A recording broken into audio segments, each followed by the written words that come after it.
The millionaire who needed a fake wife but found his real home in her heart. Hello everyone, before we begin today's story, I have a small favor to ask. Please hit subscribe and turn on the notification bell so you never miss our channel's new videos. It is quick, free, and the best way to support us in bringing you more dramatic stories. Your support truly means the world to us. Where are you watching from? Drop your city or country in the comments below. Thank you very much.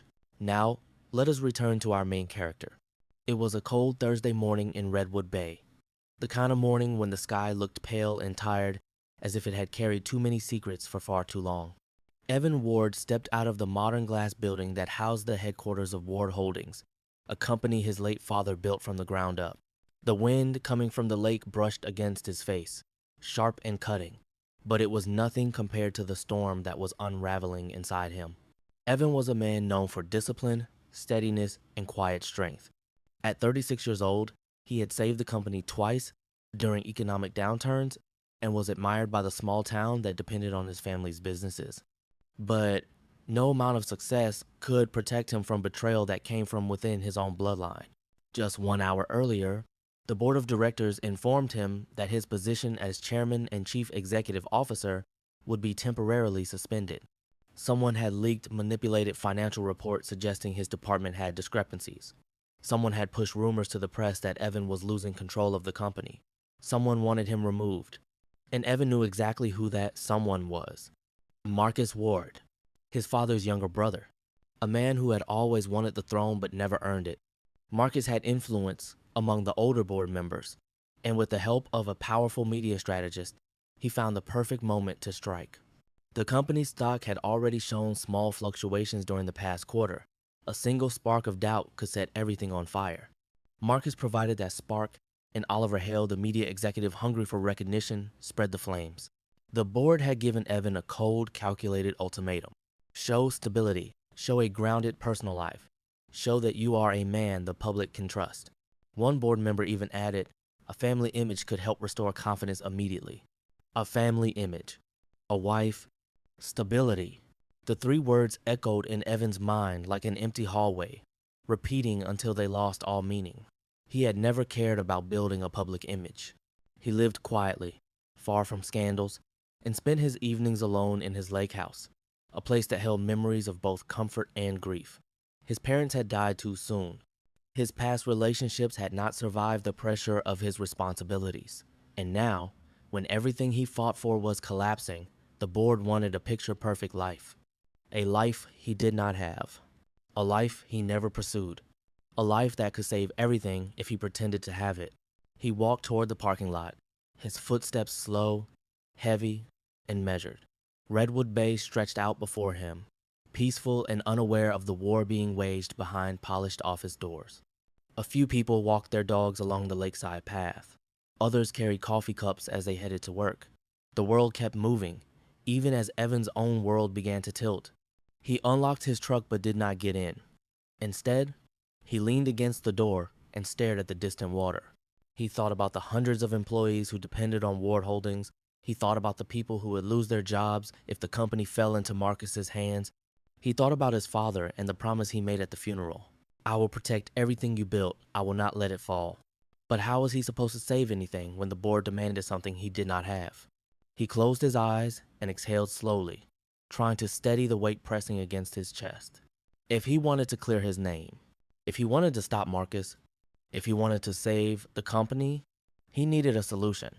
A drastic one, a personal one, the kind of solution that required trust from someone who had no reason to trust him, the kind of solution that would change both lives forever. A fake marriage, a contract, a year-long arrangement that could restore his image long enough to survive the storm. Evan opened his eyes again. Somewhere in Redwood Bay, he would have to find the one person who could help him hold his world together, even if it meant building a life that neither of them believed in. Not yet. But fate had already chosen the woman long before he realized he needed her. The small bell above the door chimed softly when Evan stepped into the little bookshop on Willow Street. The place smelled like pine-scented candles and old pages, something familiar and comforting in a way he could not explain. It was quiet, warm, and far gentler than the world he had just walked away from. Rows of shelves framed the room like wooden guardians, An afternoon light drifted across the floor in soft golden stripes. Behind the counter stood a young woman tying her hair back with a simple ribbon. She wore an oversized cardigan, speckled with small paint marks that hinted at a life she might not talk about often. Her name tag read Mia, written in careful handwriting. When she looked up, her eyes were calm and steady, carrying the kind of kindness that came naturally to people who had learned to survive pain without letting it change who they were. Evan had rehearsed what he would say during the short walk from his truck to the shop, but now, standing in front of her, the words slipped away. This was a stranger. A gentle, quiet stranger who did not know his world, his burdens, or the war unfolding inside his family. Yet something about her made him pause, as if her presence softened the loud noise that had been ringing in his mind all day. "Good afternoon," she said with a soft smile. "Can I help you find something today?"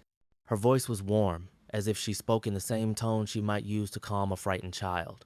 Evan cleared his throat, trying to gather the courage to begin the conversation that would change everything. I am looking for something," he said, but even he could hear the hesitation in his own tone. Mia tilted her head slightly. "Something specific? A title? An author?" "No," he answered quickly. "Not a book. I wanted to ask if you have a moment to talk." People rarely spoke to Mia that way.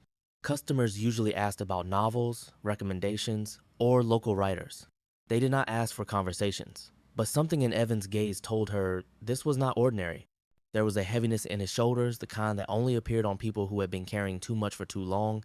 She nodded gently. "Of course. Would you like to sit?"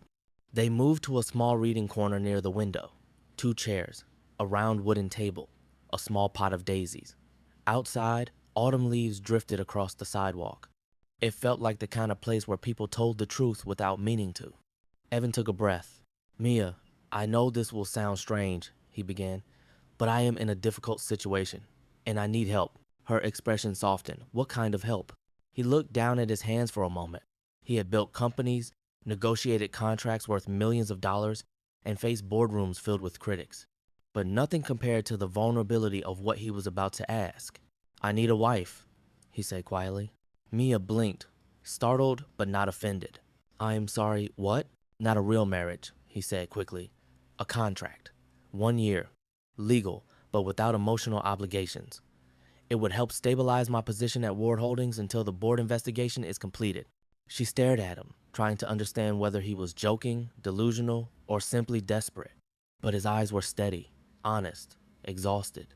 "And why me?" she asked. He did not answer immediately. He looked around the small bookshop, taking in the quiet shelves and gentle light. "Because you are calm," he finally said.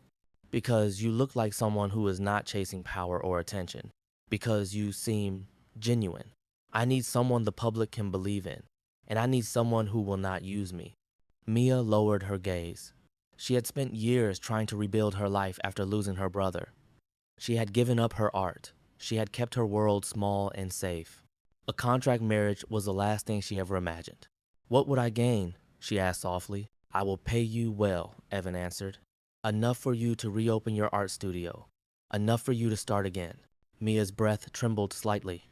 Reopening her studio was the dream she buried long ago. "Think about it," he said gently. "No pressure, no expectation. If you refuse, I will walk away and never ask again." She looked up at him. The sincerity in his eyes pressed against the walls she had built around herself. This man was not tricking her. He was not manipulating her. He was simply a man who had run out of time. And for reasons she could not explain, she felt her heart soften. "I need time," she whispered. Evan nodded. "Take all the time you need." But both of them already felt the quiet tug of something neither of them understood. 2 days passed before Mia gave Evan her answer. She met him again at the little bookshop, but this time she looked more certain, as if she had spent many hours thinking through every possible consequence. Evan stood quietly while she spoke, his gaze steady and patient. "I will do it," Mia said softly. 1 year, the contract. I will help you." Relief washed through him so deeply that he had to exhale just to steady himself. He thanked her with a sincerity she did not expect, and together they signed the initial paperwork at a quiet legal office downtown. Nothing extravagant, nothing romantic. Just signatures, terms, and boundaries stated clearly on paper. But everything changed the moment Evan drove her toward his lake house. The road curved along Redwood Lake, the water reflecting the soft glow of late afternoon. Tall pines lined both sides of the road, and golden leaves drifted through the air like slow-motion confetti. Evan glanced at Mia several times, making sure she was not overwhelmed, but she simply looked out the window with quiet curiosity. She had never imagined herself in a situation like this. She had never imagined herself stepping into the personal life of a millionaire. When they arrived, the lake house stood peacefully at the edge of the water. It was built with warm cedar wood, large windows, and a long porch that faced the lake. A small wooden bridge stretched out over the shimmering surface, leading to a quiet sitting area near the red maple tree that was bursting with color. Beneath its branches sat a set of wooden chairs and a white swing that swayed gently whenever the wind passed. It looked like a place where someone once came to heal but had forgotten how. "This is where you live?" Mia asked softly. "It is where I stay when I need to breathe," Evan replied. She stepped forward slowly, letting her fingers brush the railing of the porch. Everything felt calm, natural, almost cinematic in its simplicity. It was the kind of place people wrote about in novels when they needed to give their characters second chances. Inside, the house felt just as quiet. It smelled faintly of pine, wood, and coffee. The kitchen was clean but lonely, the living room neat but untouched. Evan had lived here, but he had not truly lived in it. Mia placed her small travel bag near the doorway and looked around. Evan watched her carefully, unsure if she found the place too isolating. "You can change anything you need," he told her. "Furniture, decorations, colors. This is your home too, at least for the next year." She gave a small, polite nod. "Thank you. I will try not to disrupt your routine." Evan almost laughed under his breath. "Trust me, my routine could use a little disruption." There was a moment of silence between them, not awkward, but gentle. Two people who barely knew each other, standing in a house that belonged to neither of their hearts yet. Mia walked toward the window and pulled the curtain open. Sunlight spilled into the room, warm and golden. She opened another curtain, and then another. The entire house lit up, almost as if it had been waiting for someone to wake it again. Evan watched her in quiet fascination. A simple act of opening curtains should not have affected him, but somehow it did. It was the first time he had seen this house breathe. "Would you like tea?" he asked. "That would be nice," she answered. He prepared tea in the kitchen while she wandered through the rooms. She noticed the empty picture frames on the hallway shelf, the tidy but untouched living space, the lack of personal items. It was the home of a man who spent more time fighting battles than building peace. When she joined him at the small wooden table, they sat across from each other with steaming cups in their hands. "We should talk about rules," Mia said gently. "Yes," Evan agreed. She listed the boundaries calmly. Separate bedrooms, shared public spaces, privacy respected at all times, and open communication should any unexpected issue arise. Evan agreed to everything without hesitation. His only rule was that she never felt pressured to attend events or appear in the media unless she wanted to. "I will protect your privacy," he said. Mia nodded. "And I will hold up my end of the agreement." Their contract was simple, their lives were not. When evening settled over the lake, Mia stepped outside onto the porch. The red maple tree glowed under the last light of the day. She watched the glassy water and let the cool breeze brush her cheeks. Inside the house, Evan stood by the window and watched her silhouette. She was quiet, careful, thoughtful, and he had no idea why her presence made the silence feel less heavy than before. They had only just begun this strange arrangement, but the house by the lake already felt different, and neither of them understood why. The first week of their contract passed quietly, almost too quietly. Mia settled into the lake house with a natural gentleness that surprised even her. Evan continued to commute to the Ward Holdings office while she kept the home warm and peaceful. They shared small conversations at breakfast, exchanged polite smiles in the evenings, and slowly learned how to exist in the same space without colliding into each other's wounds. But peace has a way of cracking when shadows move beneath the surface. On a Wednesday afternoon, Mia stood outside near the red maple tree, sweeping fallen leaves into a small pile. The breeze was cool and carried the soft scent of lake water. She paused to look at the wooden bridge stretching out over the calm surface, remembering what Evan had said on the first day this was where he came to breathe. She wondered how many storms he had survived alone here. Inside the house, Evan sat at the kitchen table staring at his phone. A new article had been released by Silverline Media Group. The headline read, "Ward Holdings faces internal instability. Is Evan Ward losing control?" The article was written by Oliver Hale, the same strategist whose influence in the media world had been growing rapidly. Evan frowned as he scanned the text. The tone was sharp, calculated, full of suggestions, but lacking concrete evidence, exactly the kind of reporting designed to stir doubt in investors. He knew Oliver was connected to Marcus, but he still did not understand the full extent of their alliance. Yet the article made one thing clear. The attack was escalating. A soft knock on the open doorway made him lift his head. "Are you doing all right?" Mia asked. Evan turned his phone face down. "It is nothing." Mia stepped closer, her brows knitted with concern. It did not look like nothing. He hesitated, torn between protecting her and telling the truth. "There is a situation at the company. Someone is feeding the press misleading information. It is not dangerous for you. It is simply frustrating." Mia tried to offer a gentle smile. "You do not need to hide things from me. We may not be a real couple, but we are partners in this agreement." Partners. The word hit him with unexpected force. He nodded. "You are right. Thank you." Before she could reply, a notification buzzed on her phone.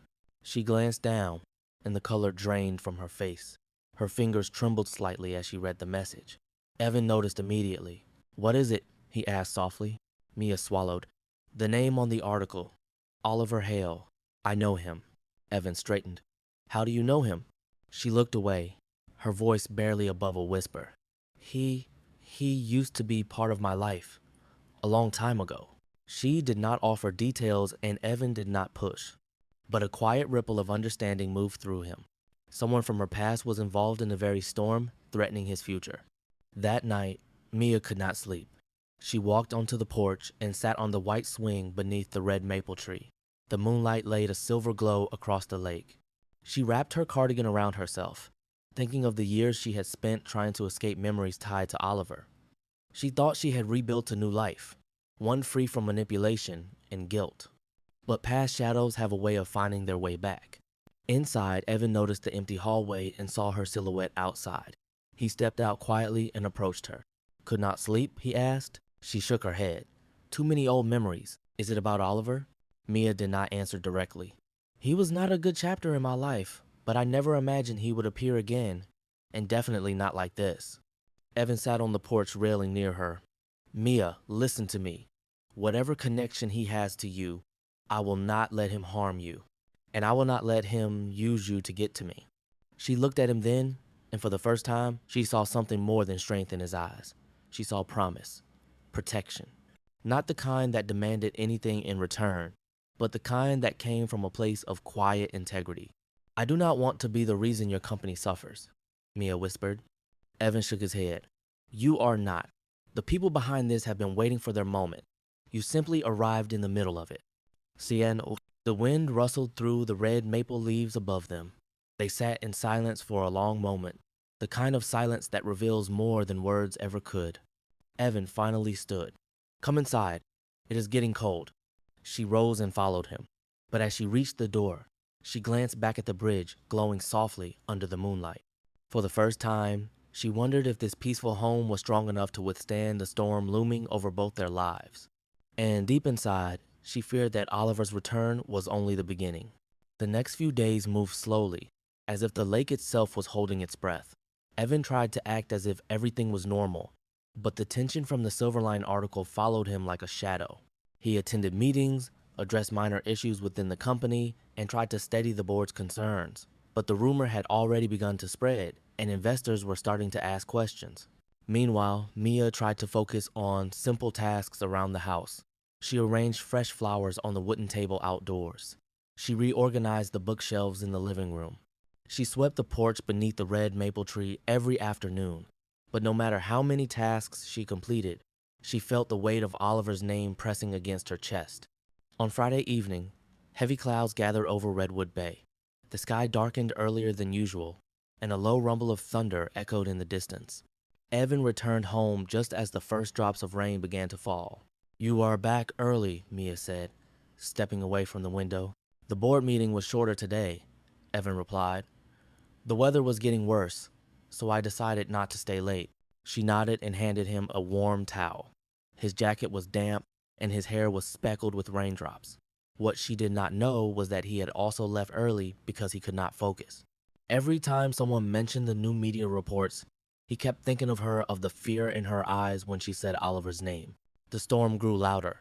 Rain crashed against the windows, and the wind shook the branches of the red maple tree. Evan and Mia ate dinner quietly, listening to the thunder outside. Halfway through the meal, the power flickered once, then again, before the house finally went dark. Mia gasped softly. Evan stood. "Do not worry. The backup generator should turn on soon." But the generator did not activate. With only the dim light from the storm clouds passing over the lake, the kitchen felt strangely vulnerable. Mia hugged her arms around herself. "I will check the breaker," Evan said. "I will come with you," she replied quickly. He hesitated. "It might be cold in the basement." "That is fine. I would rather not stay alone in the dark." They walked downstairs together. The basement was silent except for the sound of rain hitting the ground level windows. Evan checked the electrical panel and confirmed what he had feared. The storm must have damaged the line leading to the generator. "We will need to wait it out." Mia looked at him, trying to stay calm, but her breathing grew uneven. He noticed immediately. "You are scared," he said softly. She did not deny it. "Storms remind me of things I do not want to remember." "What kinds of things?" She swallowed hard. "The night my brother died." Evan felt his chest tighten. She had never spoken about that night in detail. She always avoided the topic, always changed the subject. But now, in the dim basement with thunder shaking the walls, there was nowhere for her to hide her emotions. "Mia," he said quietly, "you do not have to tell me anything you are not ready to share." But her voice broke. "I keep seeing the rain. I keep hearing the crash. I keep thinking I could have stopped it if I had done just one thing differently." Her knees weakened under the weight of her memories, and Evan stepped forward instinctively, wrapping his arms around her. She held onto him tightly, her forehead against his chest. Her tears soaked into his shirt as thunder rolled across the lake. "You did not cause what happened," Evan whispered. "You survived something terrible. That does not make you guilty." Mia trembled in his arms. "I do not want you to lose everything because of me. If Oliver keeps pushing these stories, your company will fall apart." Evan held her even closer. "You are not the reason this is happening. Marcus and Oliver would have attacked me no matter who stood beside me. You are not the cause. You are the person keeping me steady." His voice was low, steady, warmer than she had ever heard it. For a long time, they stayed like that, surrounded by darkness but wrapped in a fragile kind of light. The wind roared outside. The lake churned violently. But inside Evan's arms, Mia felt something she had not felt in years. Safety. When the storm began to calm, Evan guided her upstairs. The generator finally powered on, sending a soft glow through the hall. At the top of the stairs, Mia stopped. "Thank you," she whispered. Evan met her eyes. "I am here, Mia. Even if this is temporary, I am here." For the first time, the line between fake and real blurred so softly, so quietly, that neither of them fully understood what had changed. But something had, and nothing would be the same again. The storm ended by morning, leaving the lake house covered in a silver mist. The wooden bridge glistened with drops of water, and the red maple tree shimmered as if the night had rinsed it clean. Inside the house, the air felt different, softer. Something had shifted between Evan and Mia, even if neither dared to speak it aloud. Evan brewed coffee in the kitchen while Mia stood near the porch window, watching the gentle light break over the lake. She felt calmer than she had in a long time, though she still carried the echo of last night's fear. But the memory of Evan's arms around her brought a quiet steadiness to her chest.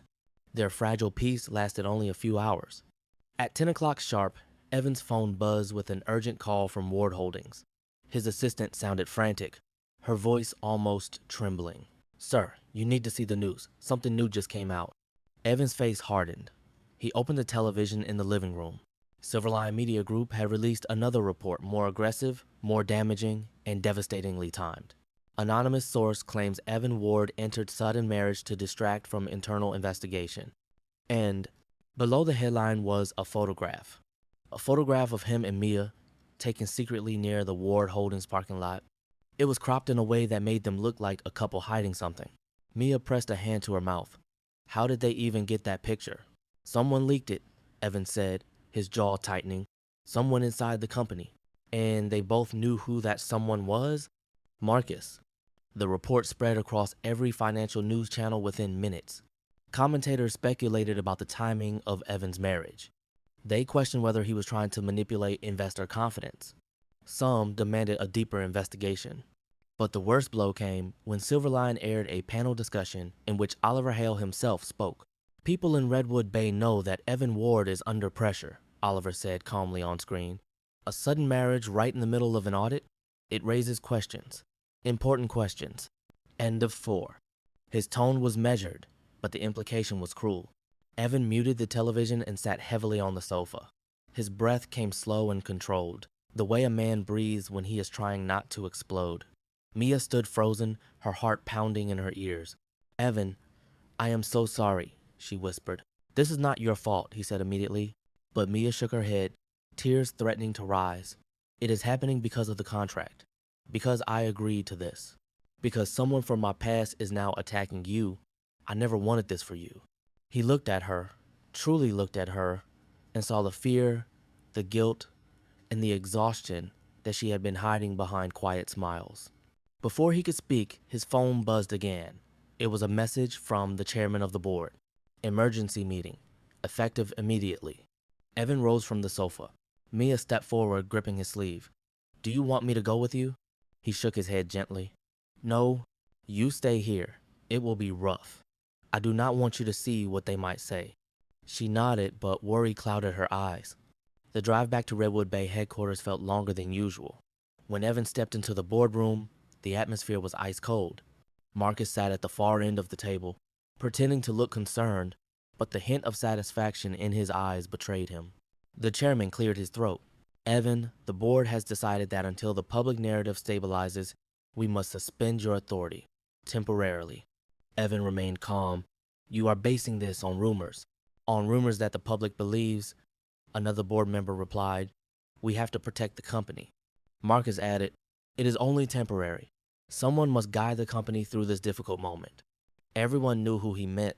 By the time Evan returned to the lake house, the sun was setting behind heavy gray clouds. He opened the door quietly. Mia stood in the living room, waiting, her expression heavy with dread. "They suspended you," she whispered, already sensing the truth. "Yes," he answered. Mia covered her face with both hands. "I did this. If I had not agreed to the marriage." He stepped forward and gently lowered her hands.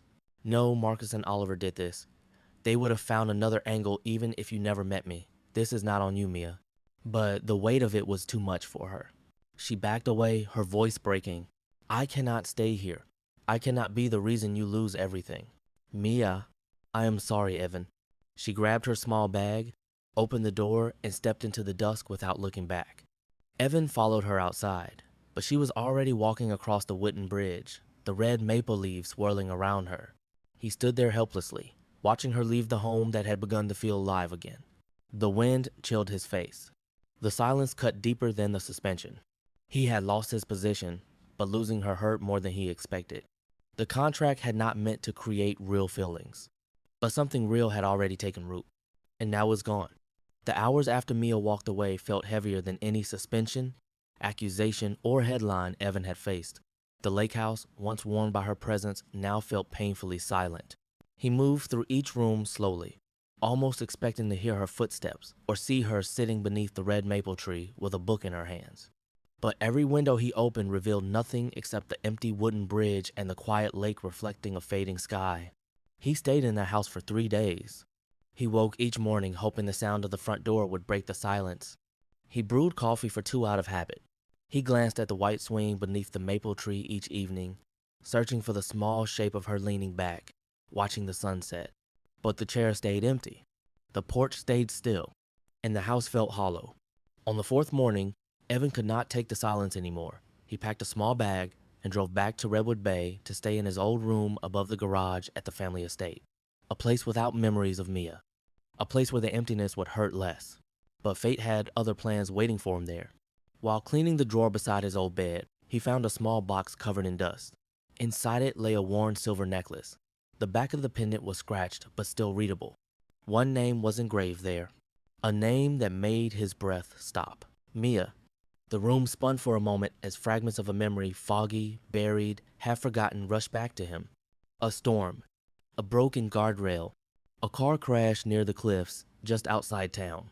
Pain, smoke, darkness, and then a pair of trembling hands pulling him out of the wreckage. A female voice calling emergency services, someone brushing glass from his face, whispering, "You are going to be all right. Please stay with me." Her voice, it had been soft, warm, shaking with fear, but full of determination. That voice, that softness, that desperate concern, it was Mia. Evan sat on the edge of the bed, gripping the necklace, unable to breathe. She had saved his life. Not metaphorically, not emotionally, literally, and all this time she had never told him. Maybe she had not even known it was him that night. Maybe she only remembered the crash and not the man she rescued. But he remembered enough now. Enough to know that the woman he had asked to enter a contract with had once been the stranger who kept him alive during the darkest night of his past. Everything inside him shifted. This was not coincidence, not chance, not an accidental crossing of paths. This was fate weaving two broken people back into the same story. He stood abruptly, grabbed his keys, and left the house. He knew exactly where she would go. The small art studio she had rented months ago, a place she visited whenever life became too heavy to carry. The rain started to fall as he drove across town, soft at first and then heavier. When he reached the old brick building, water streamed down the windows in long silver lines. Through the glass, he saw her. Mia sat at a wooden table, her hands covered in paint, her face pale with exhaustion.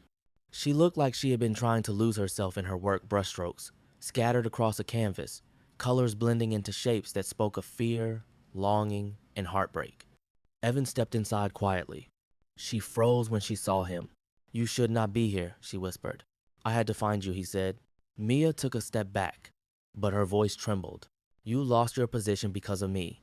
I cannot destroy any more of your life." "You did not destroy anything," he said gently. "Marcus and Oliver did that." Her eyes filled with tears. "But I made it easier for them. I should never have agreed to the contract." "Then let me show you why you are wrong." He reached into his coat pocket and held out the silver necklace. Her breath caught. "Why do you have that? That necklace was lost years ago." "I found it the night of my accident," Evan said softly. "A woman pulled me out of the car before the fire spread. She held me, called for help, and stayed with me until the ambulance arrived." Mia's lips parted in shock. "No, that cannot be right." "It was you, Mia," he said. "I remember your voice. I remember your hands. You saved my life." Her knees weakened, and she steadied herself against the table. "That night," she whispered, "I never knew who I helped. I just did what I could." "Ed." Evan stepped closer. "You saved me long before this contract, long before this arrangement. And I think maybe," his voice lowered, breaking, "maybe I have been walking towards you ever since." Mia's tears fell silently. She looked at him not as a man betrayed by his company, not as the millionaire who offered her a contract, but as the man she unknowingly saved years ago. A man whose life had always been tied to hers. And for the first time since leaving the lake house, she felt the weight in her chest shift into something else. Something like hope. For several moments after Evan revealed the truth about the necklace, the studio felt suspended in time. The rain outside softened to a gentle rhythm, tapping against the windows like a distant heartbeat. Mia stood in silence, her fingers brushing over the pendant he placed in her hands. She traced the engraved letters with trembling fingertips, as if touching a memory she had never expected to return. "I did not know," she whispered, her voice thin. "I never knew it was you that night." "I did not know it was you either," Evan said softly. "Not until now. Not until I found this and remembered your voice." Mia stepped away as tears pushed against her lashes. Why did fate bring us together like this? Why through a contract? Why through something so fragile? "Maybe because this was the only way we would have crossed paths again," he replied. But before Mia could answer, heavy footsteps echoed from the hallway outside the studio. The door swung open with a violent push. Oliver Hale stood there, rain dripping from his coat, eyes burning with something sharp and unsettling. His presence filled the room with a coldness that felt different from the storm outside. "Mia," he said, his voice low, "you have been ignoring my calls." She stiffened immediately. There was nothing left to say. "There is plenty to say, Oliver replied, stepping forward. Especially now that the entire town is talking about your sudden marriage to Evan Ward. Evan moved instinctively, placing himself between Oliver and Mia. You need to leave. Oliver smirked. You think you can protect her? You cannot even protect your own company. Mia flinched. Evan's jaw tightened. Oliver turned his attention back to her. If you want the harassment to stop, Mia, then you need to cooperate. Give the media a statement that your marriage is a fabrication. Sign the document I emailed you. Say that Evan used you to distract from the investigation. Mia shook her head slowly. I will not lie for you. Oliver's expression hardened. You will, because your past is not as spotless as you pretend it is. The night your brother died. Do not, Mia said sharply, her voice cracking. Do not use him to threaten me. Oliver stepped closer. You think the world will not be interested in the real reason you ran from your art career? Or how a tragedy conveniently silenced the only witness to your mistakes? Mia's face went pale. Pain surged behind her eyes. Evan's voice cut through the room like a blade. Enough. Fording? Oliver turned, startled by the depth of the calm in Evan's voice. You think you can manipulate her into protecting your narrative, Evan said, but you have nothing except old wounds you keep trying to reopen. Mia owes you nothing, Oliver scoffed. You are one to talk, Evan. Your entire life is collapsing. All I need is one more story to push the board over the edge. Evan stepped even closer, his posture steady, calm, but powerful. If you want the company, then fight me with truth, not with lies, not with the past of a woman who has already suffered enough. For the first time, Oliver's expression faltered. Leave, Evan said quietly. Do not make me say it again. Oliver hesitated, his jaw working with anger, but he eventually turned and stormed out of the studio, the door slamming behind him. Silence fell, deep, heavy, but not as hopeless as before. Mia sank into the nearest chair, her breath shaking. Evan knelt beside her. Are you all right? He asked. She wiped her eyes. I did not want you to see that part of my life. You do not have to hide your past from me, Evan said. Not anymore. Mia looked up at him, her expression torn. Evan, this is too much. The company, the media, Marcus, Oliver. You should not have to carry all of this because of me. I am carrying it because of them, he replied. Not because of you. But I am making it worse, she whispered. No, Evan said firmly, taking her hands. You are the only thing that has made any of this bearable. Her breath caught. And I need you to choose, he continued softly. Not out of obligation, not because of a contract, but because your life matters as much as mine in this story. Mia stared at him, her heart twisting with fear and longing. I want to stay, she whispered. But I am afraid. So am I, Evan said. But maybe we can stop being afraid alone. For the first time, she allowed herself to lean into him. Her forehead touched his, her hands resting over his heart. In that moment, the contract that once bound them felt insignificant compared to the truth binding them now. They had choices to make, battles to face, a storm still waiting outside. But for the first time, they were ready to face it together. The morning after Oliver's confrontation, the rain had finally stopped. The world outside Mia's studio felt washed clean, as if the storm had taken something heavy with it. Evan and Mia drove back to Redwood Bay together, the silence between them warm rather than distant. There was no contract hanging over them anymore, no pretense of obligation. Something real had taken its place, fragile, yes, but honest. When they arrived at Ward Holdings, the board had already called an emergency meeting. This time, Evan insisted Mia come with him. He wanted her there not as part of the contract, but as someone whose presence steadied him. The boardroom was tense when they entered. Marcus stood at the head of the table, posture stiff, confidence wavering, now that the consequences of the media pressure had begun to backfire. Several board members exchanged unsure glances when they saw Evan walk in with Mia at his side. The chairman cleared his throat. Evan, we reviewed the new information and the sources of the leaks. It appears several documents were accessed without authorization. Evan folded his hands calmly. Marcus was the only one with those access codes. Marcus stiffened. You cannot prove that. But the chairman raised a file. Actually, we can. The security logs show your credentials were used to send internal drafts to Silverline Media Group, your device, your login. The room fell into stunned silence. Evan did not smile. He simply looked tired, tired of being betrayed by the same bloodline he had tried so hard to honor. A second board member added, "We will be voting on your removal from the board, Marcus, effective today." Marcus's face turned pale. "You cannot do this. The company, the company needs integrity," the chairman said. "Not manipulation, not sabotage." When the vote concluded, Marcus was removed unanimously. It was over. Not only the smear campaign, not only the manipulation, but the long shadow that had hovered over Evan since his father's death. After the meeting, Oliver's involvement became public as well. Silverline released an official statement distancing themselves from him. Legal action followed. For the first time in weeks, Evan could breathe. But the victory did not feel like triumph. It felt like relief, quiet, steady, overdue. When they left the building, Mia looked at him carefully. "What happens now?" Evan took a slow breath. "Now I need to decide whether to step back into that office or step into the life I actually want." She hesitated. "And what life is that?" He smiled gently. "Let me show you." He drove them back to the lake house, the place where everything had begun to change. The late afternoon sun filtered through the clouds, casting a warm glow across the wooden bridge and the shimmering lake. The red maple tree stood tall, its leaves glowing like soft embers. Mia stepped out of the truck and inhaled deeply. It felt different now, familiar, safe, like a chapter she had never expected to reopen. Evan walked to the porch and picked up the silver necklace that Mia had left on the table when she ran away.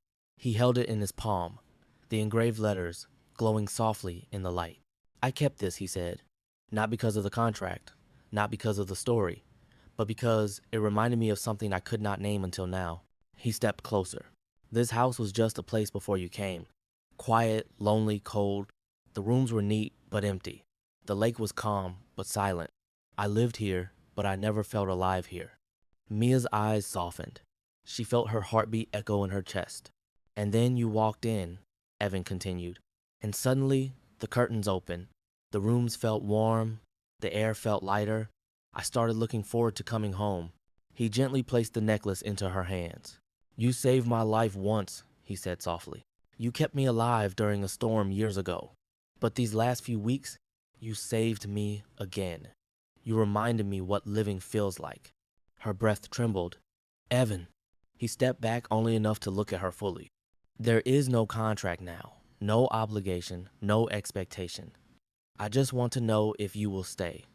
Not as my wife on paper, but as the woman who turned this place into a home." The lake breeze rustled the maple leaves above them. Mia looked down at the necklace, then back at him, and she nodded.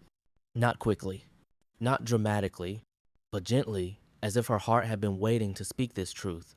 "Yes," she whispered, "I want to stay, and I want to build something real with you." Evan exhaled a long, quiet breath, the kind that releases years of weight. He took her hand and guided her to the white swing beneath the red maple tree. They sat together, watching the lake ripple under the falling light.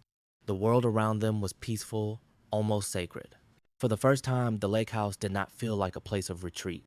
It felt like the beginning of a life neither of them had dared to believe they deserved.